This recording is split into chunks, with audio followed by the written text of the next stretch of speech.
whether it's a sponsorship or a connection or a company, like you can't take that for granted ever. You always have to treat it like you just got it and that it could go away at any time.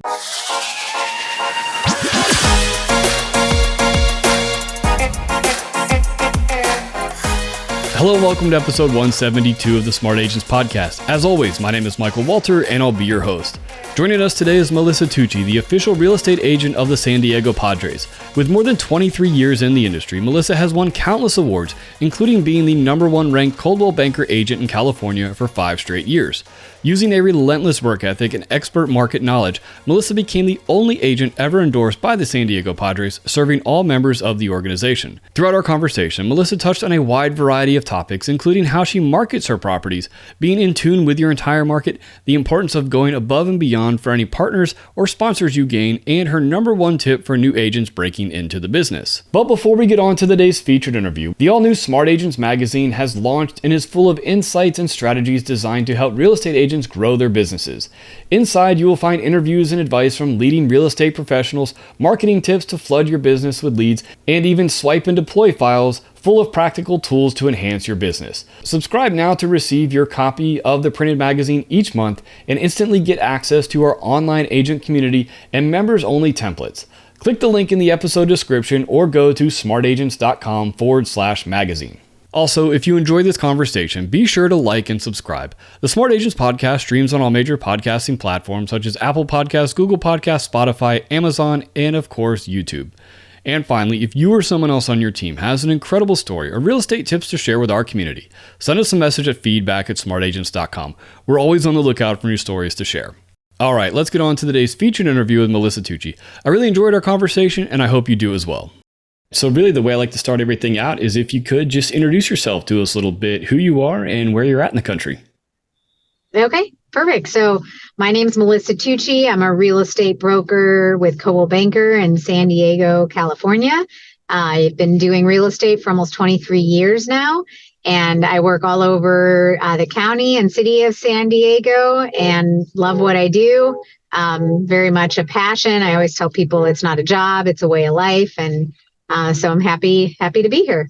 What first of all, when did you get started in real estate, and what was it that got you interested in the field?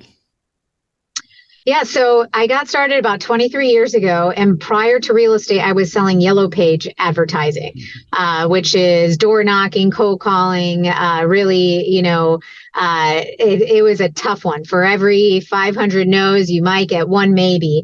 And so I really learned and honed on a lot of my, sales and just being able to combat any negative with positives and looking at the glass half full versus half empty. And I ended up getting my real estate license just almost like a fluke. Like, I don't know if this is something I really want to do, but it has the ability to, really take things to the next level because I was kind of capped out from where I was. And it soared, right away. And it seemed like it was my calling and that I was supposed to be doing it. Right.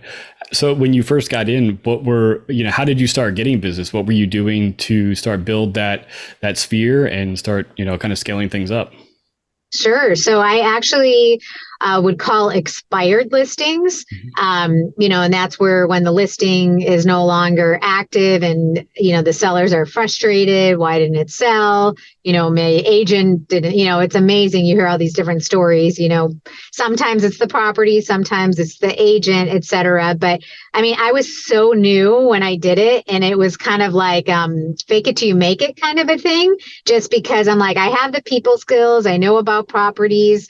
And anyway, long story short, and at the time, I would call people at like 7 a.m., which now I'm like, oh my gosh, people would be kind of irritated if you call them that early. But you had to, because you were competing with so many other people doing it. And I got my first listing that way. So that was actually my first sale, was not a buyer, was a seller, which is a little unusual. Right. And then from that listing, I got 5 buyers.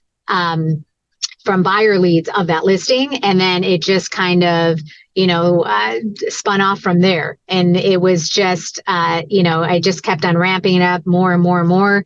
I worked a lot of open houses as well. That's a really good way to get out and meet people. But that's really what started it. Just calling on that expired listing, got that listing, got buyers from there, and then the rest is history.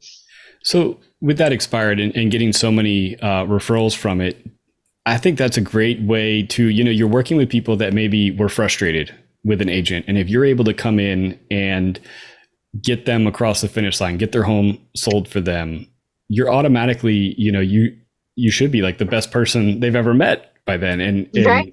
And so that's a great, those expireds are a great source of people to eventually get more referrals from, if everything goes well. Right. Absolutely. And I'll never forget, because I was sitting in the kitchen, dining room table, we were going over everything, and two other agents rang the bell because they had an appointment, but I had the earliest appointment. So it was like so cutthroat. I was like, what is going on? And I went on that appointment for like over 4 hours.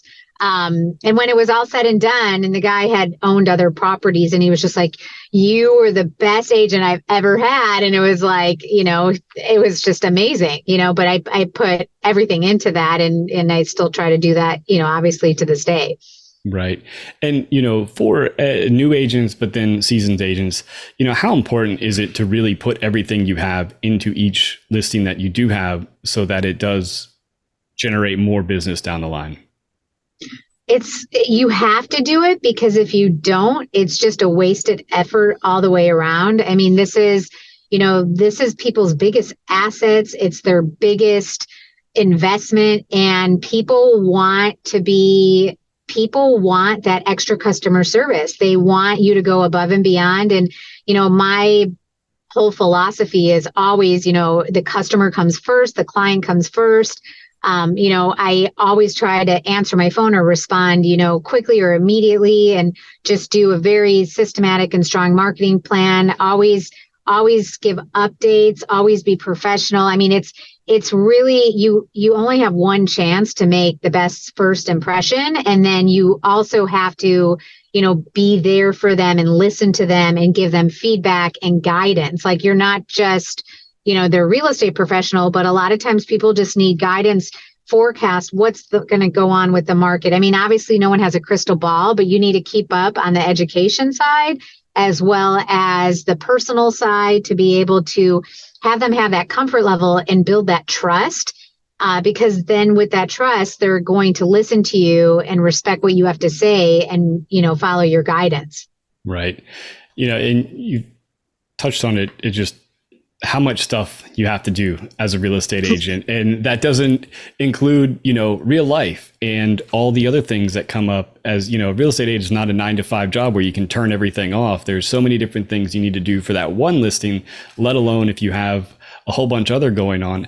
How important is it to have, first really make sure the things that you're doing on a daily basis are revenue generating, and you're not just spinning your wheels on something that maybe doesn't work with your personality or, business model. And then once you do find all those things, having the ability to find assistants, whether they virtual or not, to help take care of some of the more day-to-day tasks that take you away from, being in front of your clients. Sure. So what a lot of people find that they tend to do is they look at what a lot of successful people who have done things in the business and want to try to emulate that. And the problem is sometimes that might not be what you're good at. So for example, there's agents that have been around for 40 plus years and they would knock their farm, their area that they want to sell in and give people like business cards or little notepads. And for me personally, like that isn't something. I was much better on the phone or doing a lot of internet marketing or doing a lot of different functions, so you have to find what works best for you and not try to do something that's really not, something that you're ultimately good at or that you like. And so I think that's super important. And then same thing with, I was probably about, maybe 5 or 6 years into getting after I got my license and when I hired my first assistant. And I typically only have one assistant at a time. And I try not to go through too many assistants. Obviously, I had one actually for 8 years. And between the two of us, we probably worked, I don't know, a 50-hour day when, there's only 24 hours in the day. But it's really important for tasks like, dropping off flyers, picking up a lockbox, like little things that just take away time to be able to do the other things or to get new business or to work on existing clients that you have to meet with. So I think it's really important to prioritize if something is not working for you, don't continue doing it because you can't do the same thing over and over again and expect different results. And I think that's extremely important. And if you do find something that works for you, really focus on that and, try to hone in on, the best that you could do. Right. And when it comes to your market specifically, San Diego, it's very eclectic market, a lot of different places, a lot of different price points. When it comes to serving a market like that, do you focus on a certain area or do you try to really, be knowledgeable about everything? I know you can't be knowledgeable about everything everywhere, but I will say I really don't just stick to one area. And the reason being is I've had clients that have lived in, like beach areas that want to move to North County, that want to move inland, that want to move south. And so over the years, I've really gotten to know so many different neighborhoods and communities. And so I really do pride myself on saying I do work all over the county. I could be driving 250 miles in one day, literally, just based on some of my clients. And sometimes people will say, well, how could you be good at being in this neighborhood and that neighborhood? And it's because, I average selling about 150 homes a year.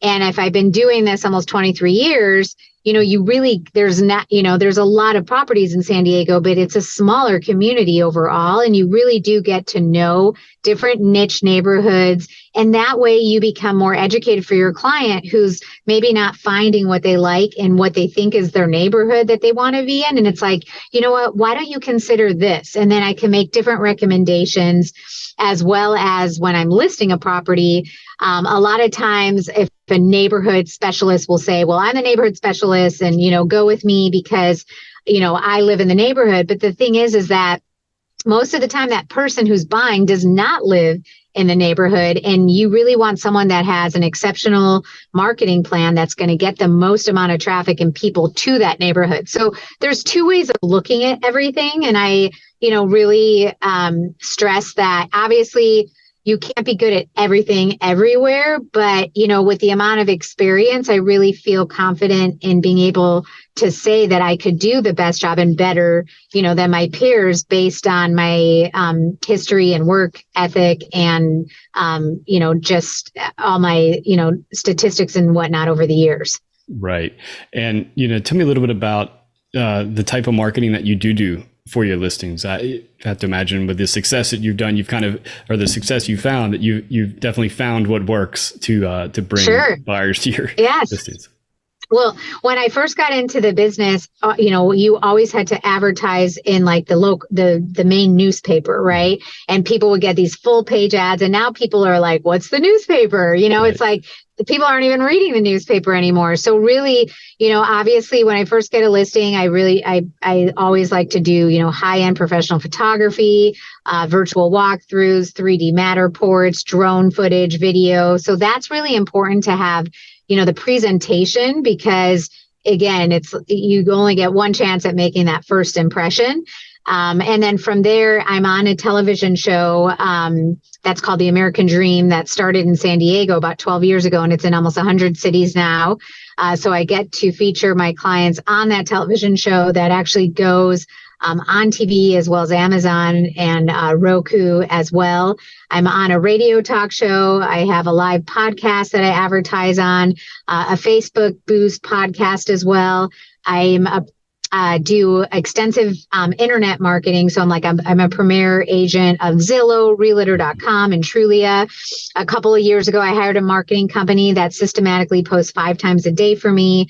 on social media like Facebook, Instagram, Twitter, YouTube, Pinterest, LinkedIn.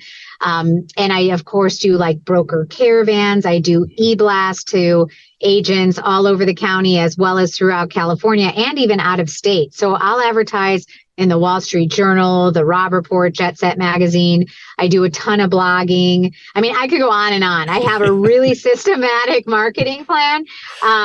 But you have to, because, everyone just is like, okay, well, we could just put this on the multiple listing, the MLS, and just hope for the best. And then, of course, the MLS does feed to all these different sites now because of the way the technology and the algorithms and et cetera. But you really do need to take it to that next level, especially when you have a unique property or, with the market changing, with the high interest rates, with things having longer market times. You need to make sure you're constantly marketing to so many different audiences. Right. And I really love that idea, like how you are marketing in, outlets that are not anywhere close to, necessarily a local publication. And, to be able to bring in those out of state buyers for your listings. I think that's, really smart and important way to bring in new eyeballs to those unique properties. Absolutely. So tell me, I'm really interested about the official real estate agent of the San Diego Padres. Tell me what that is and how that all got started. Sure. And that actually goes into my advertising as well. So I've been the official agent of the San Diego Padres for going on 10 years. I'm the only agent that they've ever endorsed, which is obviously an honor, very humbling. And so it just happened. I was contacted from a past client who had an affiliation through the Padres that they were interviewing people based on their credentials for some type of, marketing / partnership, and if I would be interested. And I've like, of course. I mean, I've always been a baseball fan. And so long story short, I met with their marketing director, and then I met at the time with the CEO and the general partner.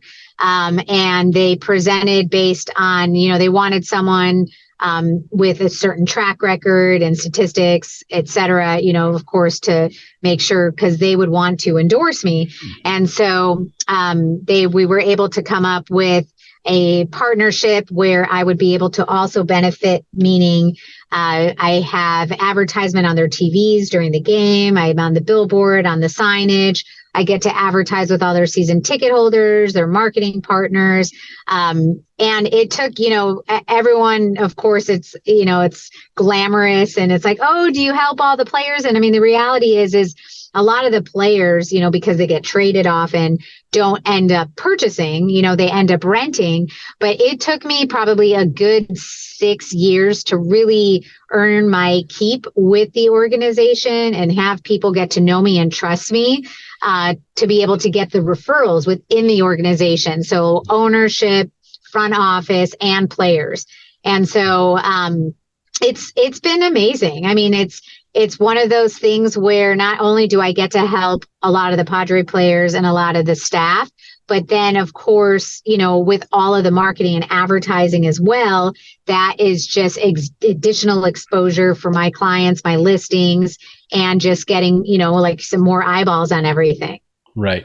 And you mentioned that, it took a few years to earn the trust. And I think that's, regardless of what type of affiliation or what type of partnership an agent has with an organization, most agents don't have a Padres organization in their market, but they might have a local minor league hockey team, for example. And if you get that partnership, how important is it to really go above and beyond to work with that organization and that partnership to make sure that you are, kind of showing that you're putting your everything into your end of the partnership? I mean, it's extremely important because you got there and you were able to get that contact, but you have to keep that contact and you have to want them to respect you and to recommend you and refer you.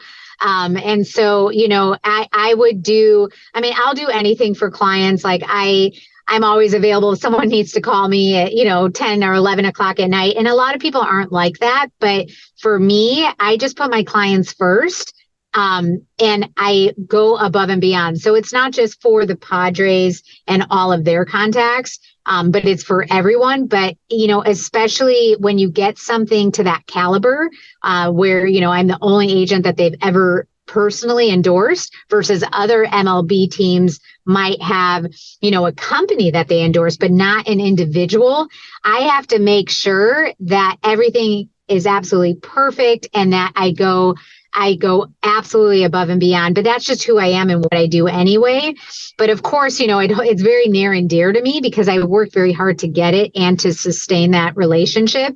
And I would not want anything, to get in the way or to ruin it or, to make anything where, they only see me in this, light and that they know that I'll do anything for them, their staff, their players. And then, then they could feel comfortable recommending, their brother's cousin, and that's how this whole, real estate market works. But it's extremely important. So anytime you get any type of, whether it's a sponsorship or a connection or a company, like you can't take that for granted ever. You always have to treat it like you just got it and that it could go away at any time because it really could, and that's why you always have to exceed any expectation. And I really am a firm believer of that. Right.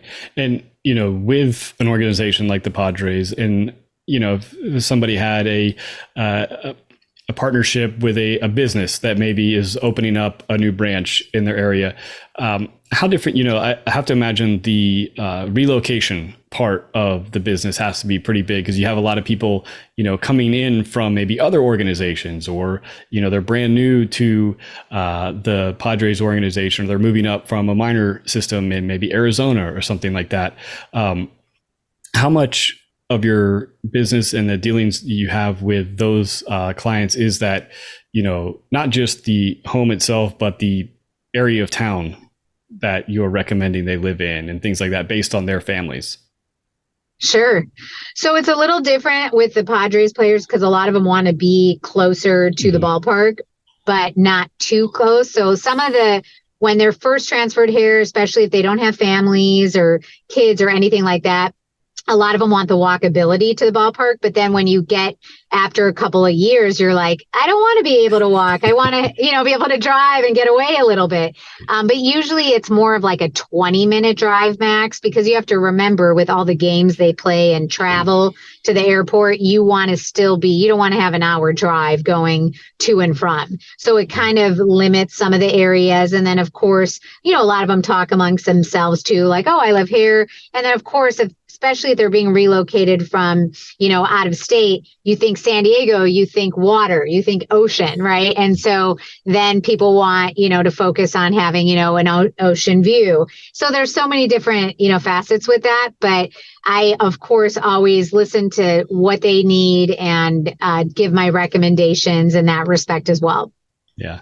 Well, I know you are a very busy person. It is a Monday for you, and I don't want to take up much of your time, but I do want to ask, for somebody to achieve the success that you have, what is that, maybe that one piece of advice that you give to new agents, to make sure that they're setting themselves up on a path of success?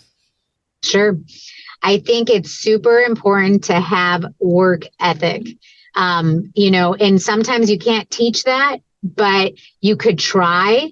And you need to get yourself out there and you can't expect business to come to you. You have to go get it. Right. And so a lot of times it's, asking agents if they could sit on an open house, maybe going to, if you're passionate about a charity or a religious organization, talking, introducing yourself, letting people know what you do, and making sure you're educated on the market, know your area, know price points. Once you're a real estate professional, if you run into people, you always get the same question like, oh, how's the market? And it's just this like overall general question, but you want to, in San Diego County, there's 27,000 agents.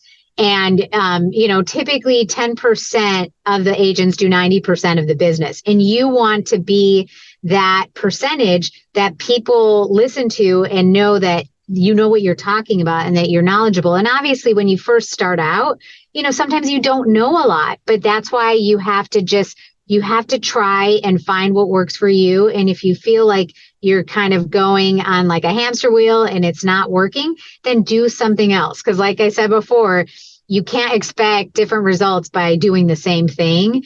But you have to try and you have to give it your all.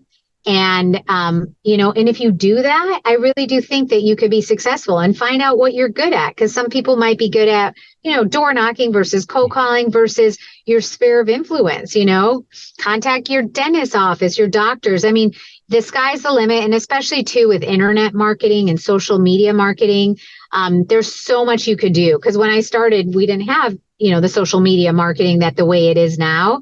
And a lot of times people are like, well, I don't have the budget for that. But social media, you could do a lot for very little, if not at no cost. And so find out what you're good at. Is it social media? Is it talking to people in person? Is it doing open houses? And just give it your all and make sure, you really push hard on that work ethic.